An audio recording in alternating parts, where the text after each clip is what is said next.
மணிகண்டன் அவர்களை 15/9/2024 அன்று ஞாயிற்றுக்கிழமை பெரியவர்கள் மற்றும் உறவினர்கள் முன்னிலையில் திருமணம் செய்து திரு மணிகண்டன் என்பவரை உள்ளத்திலும் உணர்விலும் முழு மனதோடு கணவராக ஏற்றுக்கொண்டேன். இது வணக்கமா?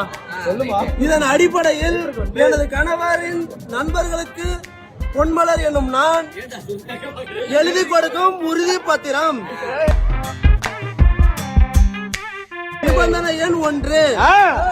நண்பர்கள் வீட்டுக்கு வரும் வேளையில் கணவன் வீட்டில் இல்லை என்று போய் உருட்ட மாட்டேன். நண்பர்கள் தொலைபேசியில் கணவரை அழைக்கும் போது பின் நின்று சனியனுக்கு தொல்லை தாங்க முடியவில்லை என்று.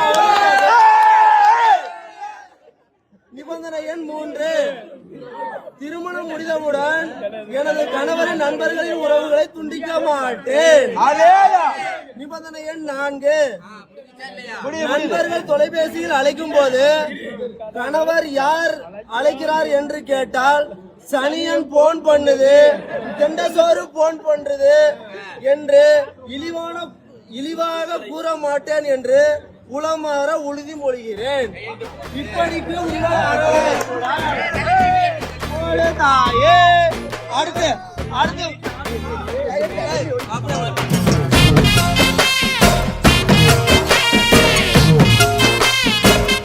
கல்யாண மேடையில மாப்பிள்ளையோட ஃப்ரெண்ட்ஸ் எல்லாம் சேர்ந்து என்ன வேலை பண்ணிருக்காங்க பாருங்க. மணப்பெண்ணுக்கு ஒரு ஷாக்கிங்கான விஷயத்தை கிஃப்டா கொடுத்திருக்காங்க. இழிவாக கூற மாட்டேன் என்று உளமாற உறுதி மொழிகிறேன். என்னப்பா நீங்க இப்படி பண்றீங்களேப்பா.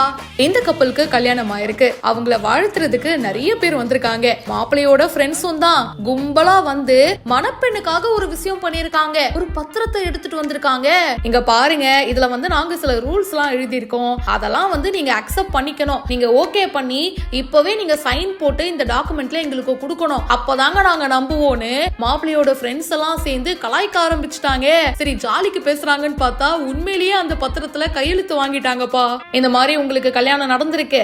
நாளைக்கு நான் கால் பண்ணும்போது இந்த சனியனுக்கு வேற வேலையே இல்லையா அப்படின்ற மாதிரி மாப்பிள்ளையோட ஃப்ரெண்ட்ஸ் ஆகிய எங்களை நீங்க திட்டக்கூடாது, புண்படுத்தக்கூடாது, இழிவா பேசக்கூடாது. அதே மாதிரி நாங்க எங்கேயாச்சும் வெளியில போறோம் அப்படின்னா நீங்க அதுக்கு ஓகே சொல்லணும். வெளியில போக கூடாது அப்படின்லாம் சொல்லக்கூடாது. அதே மாதிரி நண்பர்கள் வீட்டுக்கு வரும்போது ஐயோ அவர் வீட்டுல இல்லங்க அப்படின்னு போய் உருட்டக்கூடாது அப்படின்னு சொல்றாரு. இந்த மாதிரி 4-5 நிபந்தனையை சொல்லி எல்லாத்துக்கும் சைனும் வாங்கிட்டாருங்க. பொண்ணுக்கு ஒரு பக்கம் சிரிப்பு வருது. சரி ஓகே இப்போதைக்கு சைனை போடுவோம் அப்படின்னு சொல்லி போட்டுடுறாங்க. இல்ல இதே மாதிரி பெண்களுக்கும் இருக்கு இல்லையா, அவங்களும் வந்து ஒரு டாக்குமெண்ட் ரெடி பண்ணிட்டு சைன் கேட்கலாம்ல. நாங்களும் வாரம் எங்க ஃப்ரெண்ட்ஸோட வெளியே போவோம், ஊர் சுத்துவோம். நீங்க எதுக்கு போறீங்க, எப்போ வருவீங்க, அதெல்லாம் நீங்களும் கேட்க கூடாது. சும்மா சமையல் பண்ணுன்னு சொல்லக்கூடாது. இப்படி பெண்களும் ஒரு டாக்குமெண்ட்டை எடுத்துட்டு ஆண்கள் கிட்ட சைன் வாங்கினா கரெக்டா இருக்கும். கார்த்திக் மேடி அப்படின்றவர் தான் இந்த வீடியோ ஷேர் பண்ணிருக்காரு. இதை பத்தி உங்களுடைய கருத்துக்களை மறக்காம மென்ஷன் பண்ணுங்க. மேலும் பல செய்திகளுக்கு பிஹைண்ட் ரூட்ஸை இப்பவே ஃபாலோ பண்ணுங்க.